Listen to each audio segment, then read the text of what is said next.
I do these daily check-ins, well, daily around 12 o'clock. I call them nooners, okay? So around 12-ish, we got about 12:10 right now. Hope you guys are well. Happy hump day!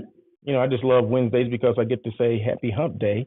Um, but I'm just checking just to make sure that I am live on all the channels on the platforms. Yes, I am. Okay, let me turn that down.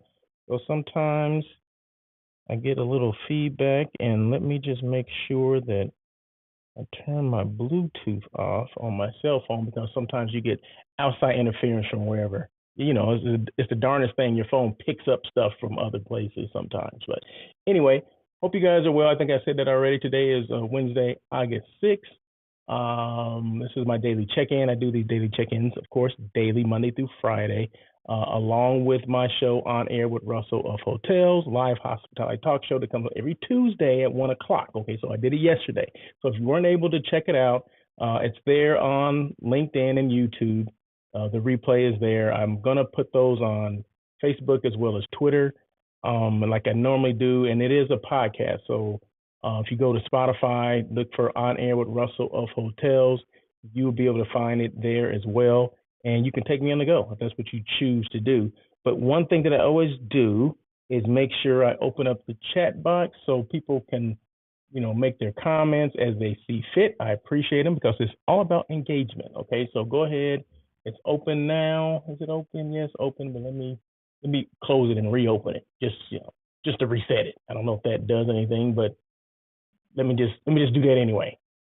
So, but yeah, so I always come on. I have somewhat of an agenda to go through, right? But it's something fun today. Nothing serious. Nothing too serious. You will get into that. Get into it in a minute. But what I wanted to mention something. I get these emails from salespeople all the time, right? And it's the darndest thing to me. You think this is the easiest thing to do, right? So you take over a new position. So what should be kind of like your first order of business? Let the world know that you're at this new position or this new destination or this new hotel or whatever it may be, right? With email and social media, we kind of have to do those kind of things, right? I mean, we have the convenience of using social media or the convenience of using our email to send out the messages. So today, and I think this may be one of the first times, I'm not gonna say it's the first time I received one of these, but it's been a while. Okay, people come and go all the time in this industry, and sometimes we need to make sure we let people know that this is our next stop. Okay, this is where we are now. Yeah, you remember I was somewhere else, a year ago, but now I'm somewhere else, right? Not that you got to tell everybody where you were before, but it's important to let people know where you are now. So I get this email today it was Visit Denver, which is a destination, visitdenver.com, visitdenver.org. What is it? Denver.com or org?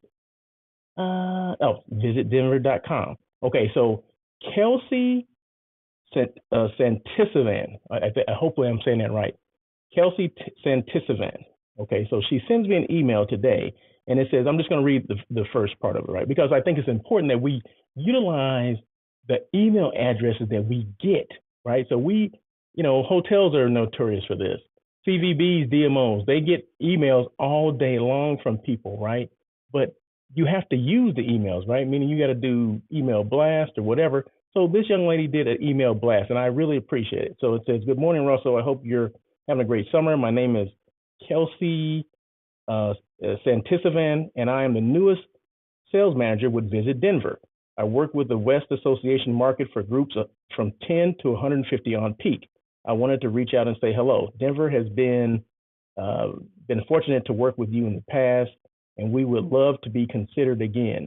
We can assist you with any groups that need 10 or more rooms on peak night. Boom! That's what I'm talking about, right? So she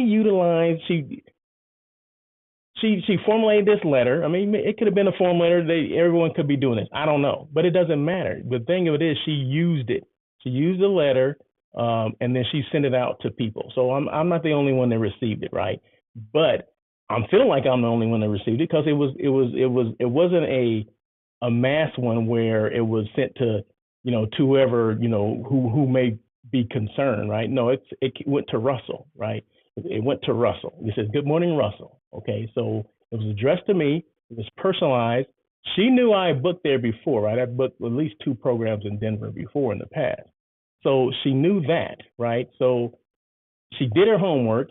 She sends this information out. So now I'm on top of the world because, okay, now Miss Kelsey, Santisavan is now at, Visit Denver. And she would be my contact because most of my groups are between 10 and 150 rooms on peak.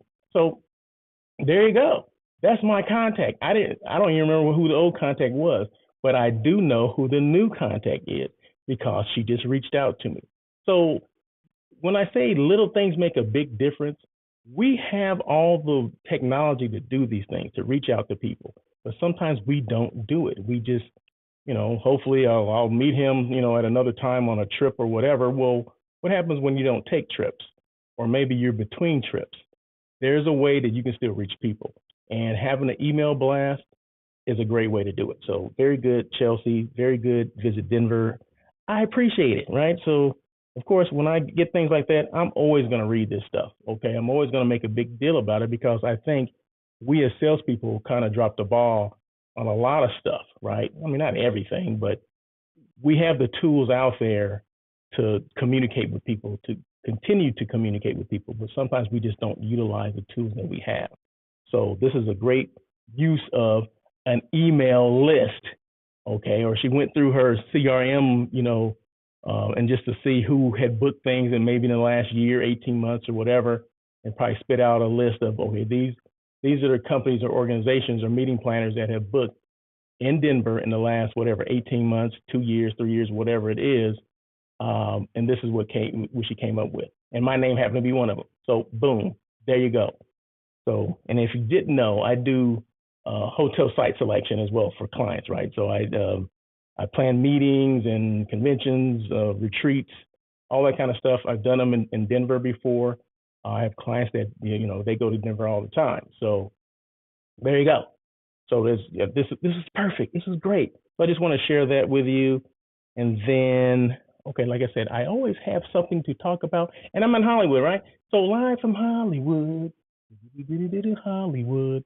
So yeah, so this is taken from the Godfrey Hotel in Hollywood. Okay, so this is their rooftop. They have a rooftop.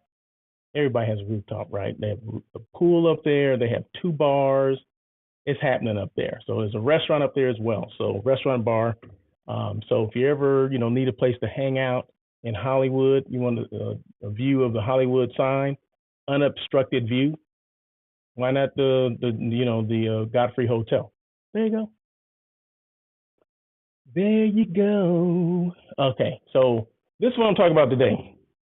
If you're a hotel person or hospitality, whatever, specifically hotels, right? Because we use a lot of hotel terms, acronyms, and abbreviations, right? So if you're in the industry, you know what a lot of these things mean, right? Or you at least heard them before. So maybe this is more for the people on the outside, so they can go into a hotel and speak intelligently about some of these acronyms or hotel terms that we use all the time, right? So in fact, I kind of mentor this young lady that is just out of school, and she's trying to find a job within the hotel space.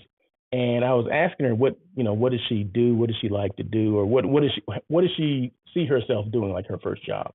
And she wants to be she wants to start off as a sales catering coordinator because she hasn't worked in a hotel before, and she wants to eventually be a catering manager, but she wants to start as a catering coordinator or a sales coordinator so she can see the entire operation, which I thought was great. Okay, that's a great idea. And I mentioned something about BEOs. I said, oh yeah, you can, you formulate the BEOs and all that. And she goes, huh, BEO? I said, and it just caught me, like, everybody doesn't know these terms, right? They flow freely from us because we've been using them forever. BEO stands for banquet event order. So basically everything that's going into a banquet, I mean, if it's the room, the date, the name of the room, the date, the group who's having this particular meeting, what they're ordering, if that's breakfast, lunch, dinner, do they need, audio, visual, and all that stuff.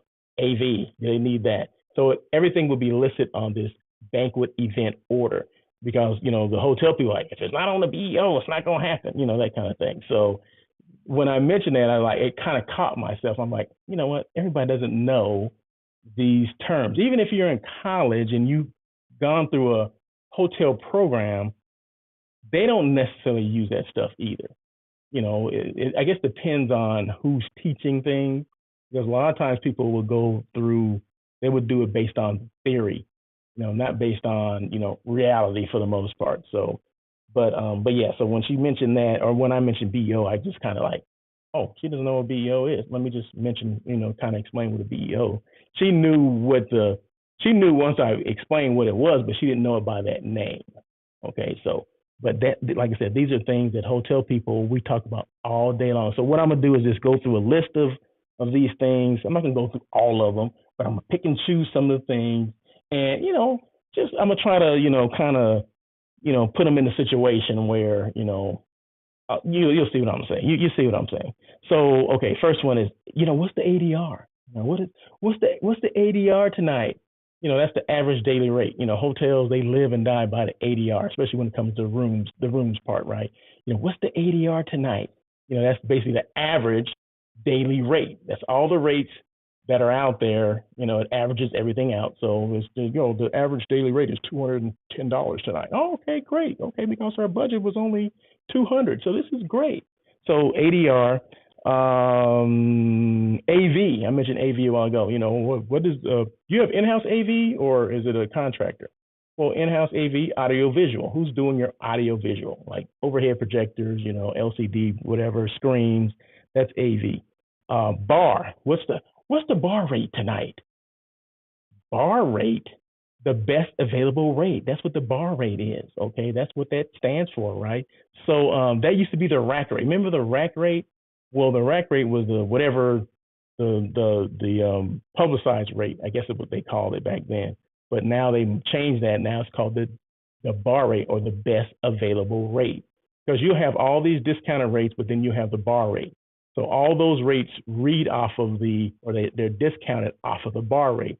So like AAA, AARP, even some of your what do you call them? Business rates or business travel rate or corporate rates, they will start with the bar rate, and based on a percentage, they will subtract from that particular rate. So they're a derivative of that bar rate. So like I said, bar rate is here, it can be $200, but then your AAA rate will be 10% off of that or 15% off of that or something like that. So the bar would be the best available rate. Let's see, I mentioned BEO already.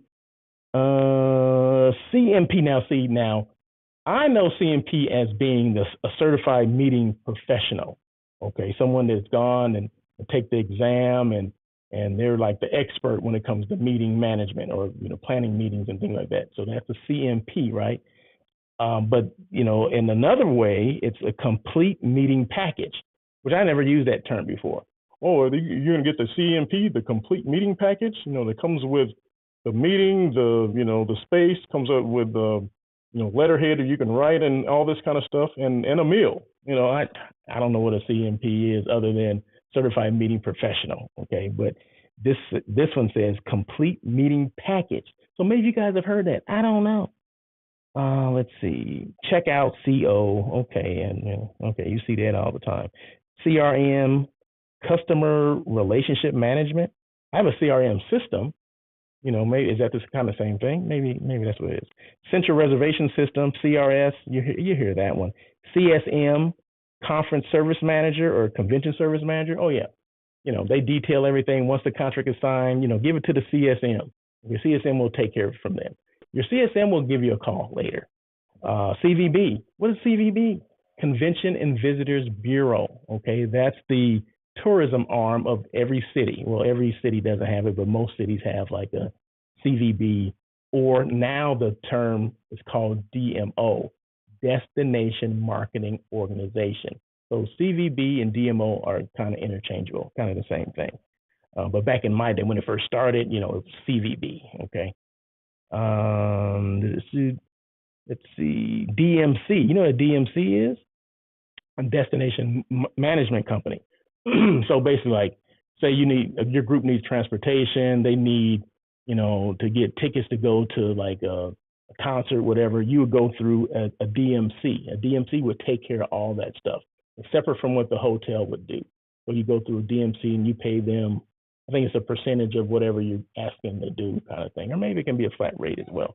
But yeah, DMC, DOC, Director of Catering, DOSM, Director of Sales and Marketing. DOS, who's your DOS? Director of Sales. ETA, that's easy. Estimated time arrival. What's the ETA on your group?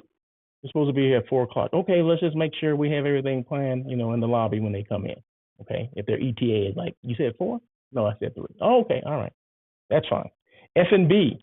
What is F&B? Food and beverage. Right? We don't say food and beverage. We just say F&B. What's the F&B minimum? What's $10,000? Okay, did they meet the F&B minimum? No, they didn't. Okay, well then we're gonna charge them more. Okay, so front of the house. Front of the house is anything that's not back of the house. What is back of the house?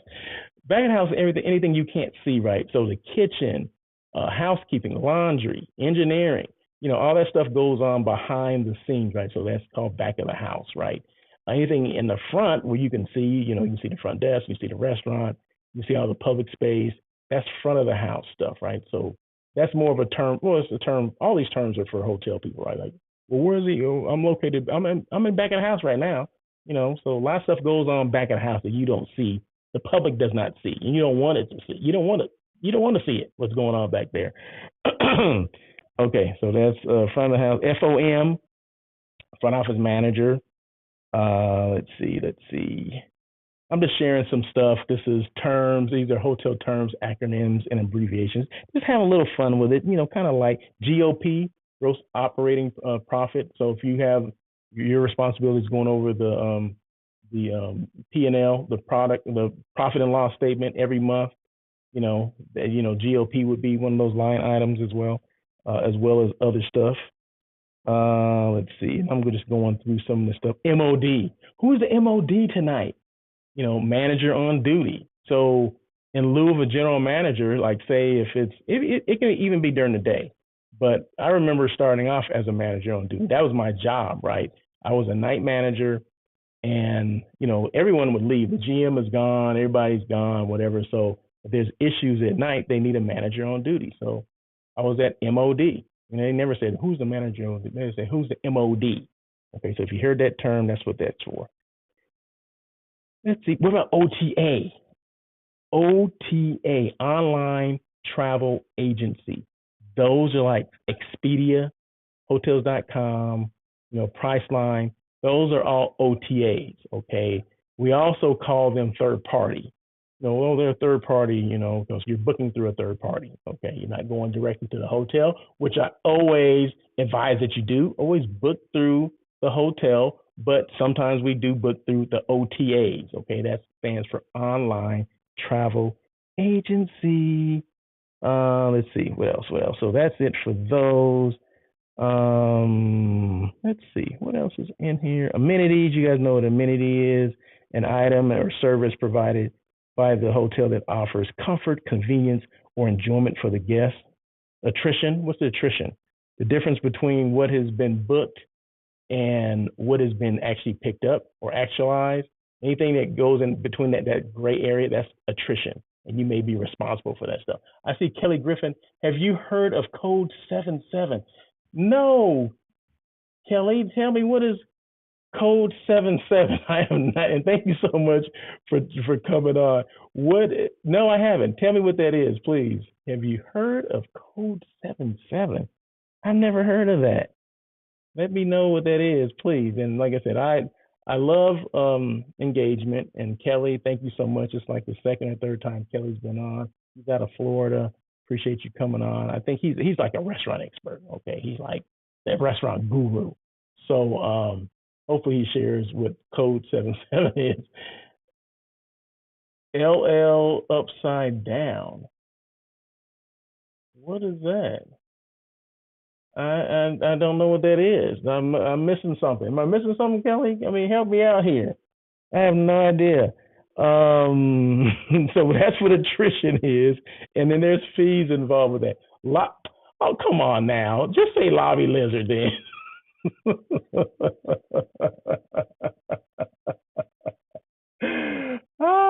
No, okay, okay. So now we have a different meaning of that. Okay, so a lobby lizard means someone is asleep in the lobby.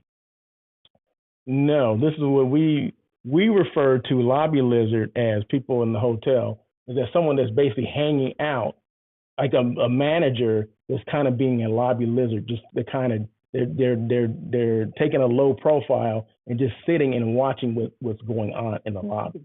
You're you're what am I trying to say? You're observing your staff as well as what the hotel guests are doing, and you're there when there's someone that needs some type of assistance. So you're there to take pressure away from the front desk or whatever. So if you're a lobby lizard, maybe it's your day. You've been assigned to be a lobby lizard, or maybe a MOD. So it can be lobby lizard slash MOD. So you're just hanging out in the lobby and to help out, the front desk or whatever staff may need assistance. So that's what we called it. But you're saying lobby lizard means someone is asleep. Hyatt in Airport Orlando, we would only let airline employees sleep in the lobby. Oh no, we didn't let anyone sleep in the lobby. No, no, no, no, no. Yeah, so no, that's a different. No, you guys in Florida got a different meaning for it. Okay, it had nothing. It had nothing to do with someone sleeping. It was more someone that's a, a manager of ours that's in the lobby, kind of hanging out and seeing, kind of assessing what's going on within the lobby with your staff and like I said, with clients or guests, customers or whatever. So you were there as a manager presence when something happened or they needed questions answered or they had issues and you were there to solve those issues and problems for them. So that's what we use it as. Maybe on the East Coast or maybe in Florida they use it a different term, but here on the West Coast, it's someone that's normally a manager that's there to assist, just in case something arises, but it has nothing to do with sleeping. But we didn't know. We frowned upon. No one should be sleeping in the lobby. We didn't like that at all. So we would, nope, get out. Now, if it's an airline crew, and they, pilots specifically that, they've been flying all day long and their rooms are not ready, which that's another issue. Okay, maybe there'd be some exceptions, but normally no one, we didn't allow anyone to sleep in the lobby. We were kicking them out. So, but that's interesting. But no, thank you for thank you for sharing that.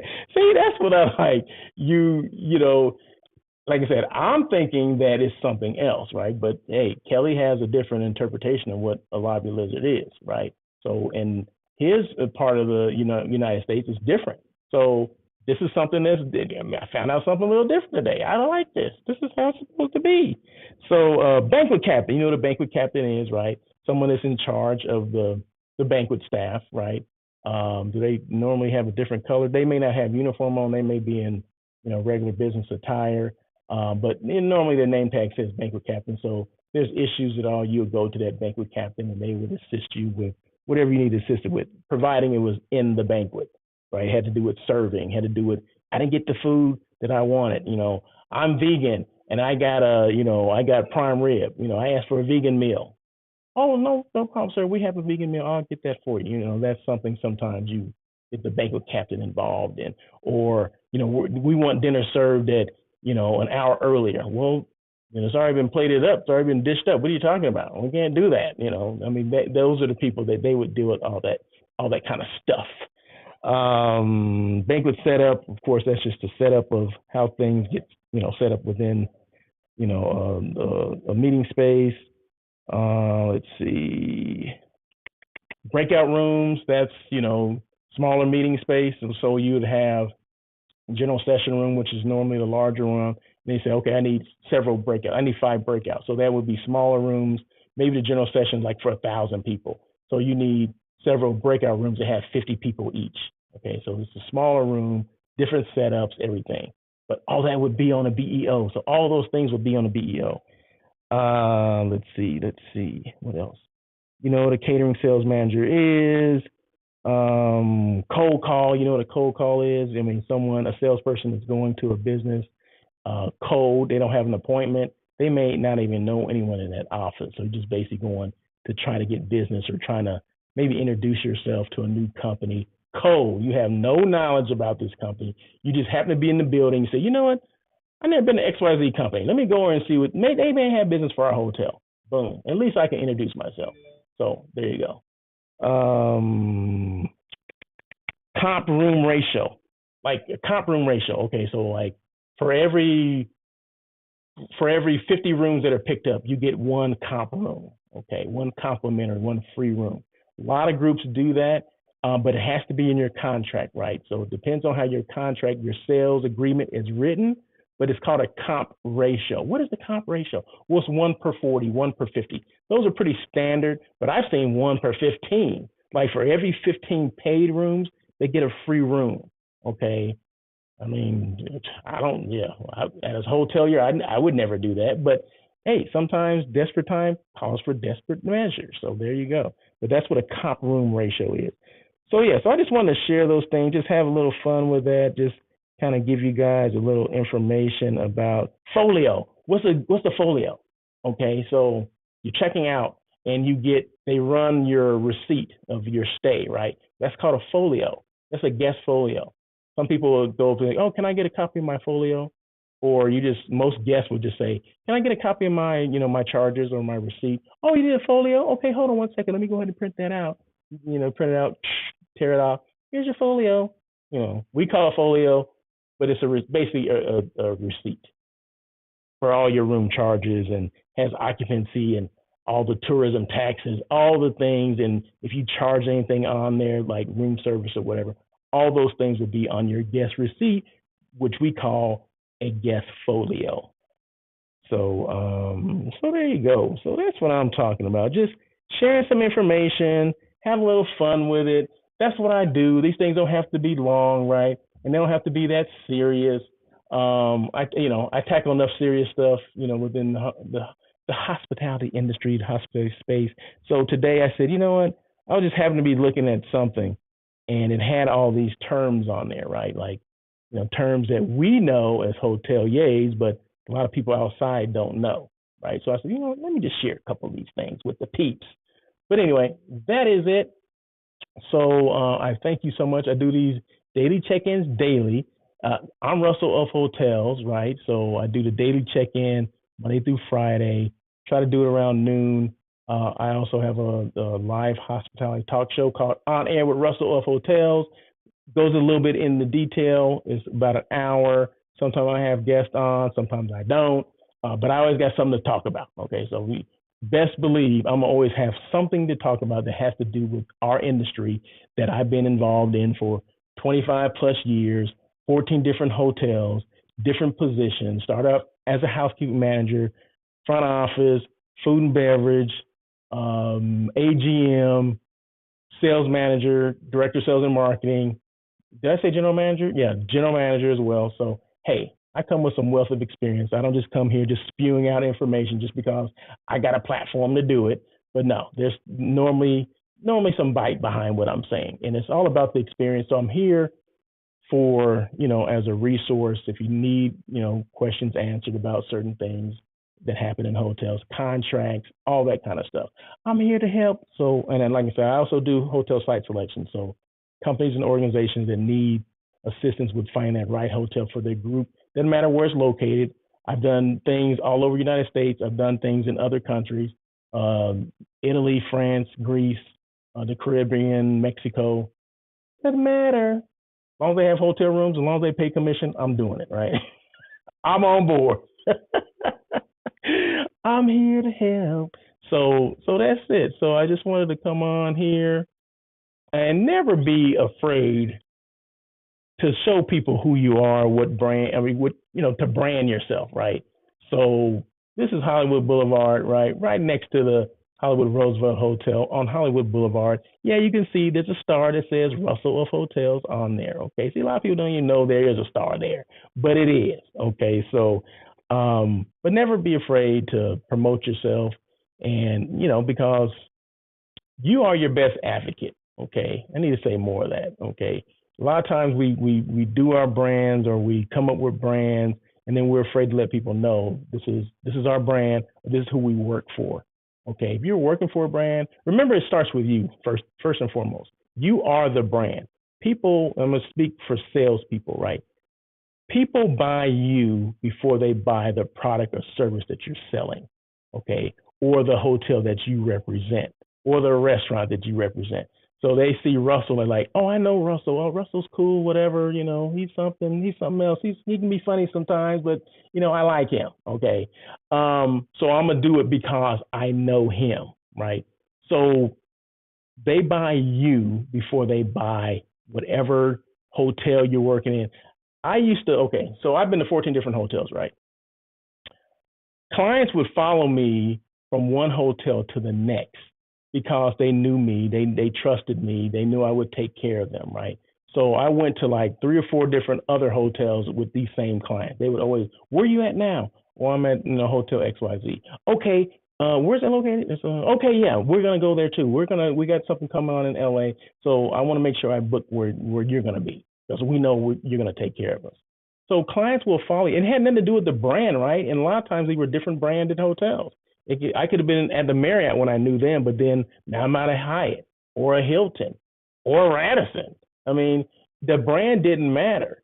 The brand that mattered to them was Russell. That was the brand. Okay, so remember, you are the brand that represents the other brand. Okay, but they buy you first. Just remember that. Okay, just think about it. I mean, it makes sense, right? There you go. So anyway, but never be afraid to show people your brand. Be your best brand advocate. You got to make the most noise. You got to be the one posting things about your brand, what you do. Always remember, tell people who you are, what you do, and how you can help. Boom. Anything else, I wouldn't worry about it. So, but I can't leave without just throwing the sponsor out there. Level Hotel, downtown LA. You know what? They're opening up a Level Hotel in Hollywood. I don't have the rate there yet. Okay, it's something I'm working on. Okay, but I definitely have a rate at the Level Hotel downtown LA. StayingLevel.com. Always book direct, regardless where you stay.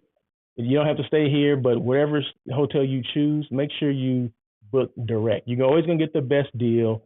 You're always gonna get taken care of, and because a lot of people will book through the OTAs. Okay, and I'm just gonna say this: if you book through the OTAs, you're not gonna, more than likely hotels won't take care of you. They're going to give you the rooms that they are going to give everyone else in the OTAs. The OTA people don't get the same rooms that the regular guests do. So if I'm a Marriott Bonvoy member and there's an OTA person that comes in, who's going to get the better room? Not the OTA person. Wrong. If you said that, you're wrong. Okay. You're going to get the one that's next to the air, the one that overlooks the air conditioning on the roof. The one that's next to the stairwell that keeps opening and closing. That's the room that you're going to get. Okay. So if you don't believe me, ask any hotel person. I guarantee you that's how it works. But anyway, stayinglevel.com, always book direct. Use promo code ROH23, Russell of Hotels. You don't get a free room. Okay. The rate is not free, but the rate is discounted. Okay. It's the same rate that I would get. Okay. So there you go. So that's it. But I thank you guys so much for joining and just checking out my lives. I do appreciate it. My daily check-ins with Russell of Hotels. Thank you so much, Kelly. Kelly actually reached out to me and he said on LinkedIn, this is how I met Kelly. Most people I find on LinkedIn. So LinkedIn is a great resource for people to do business with. I mean, I've done business with people all over the world. I've collaborated with people and actually done business with people all over the world. And it's through LinkedIn that I reach these people, that they reach me.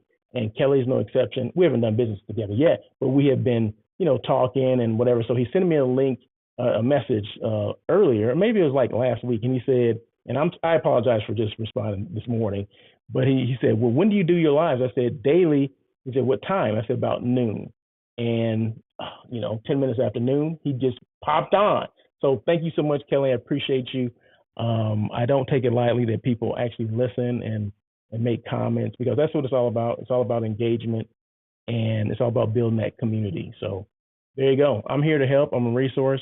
Russell of Hotel. So until tomorrow, you guys have a great day. Thanks again. And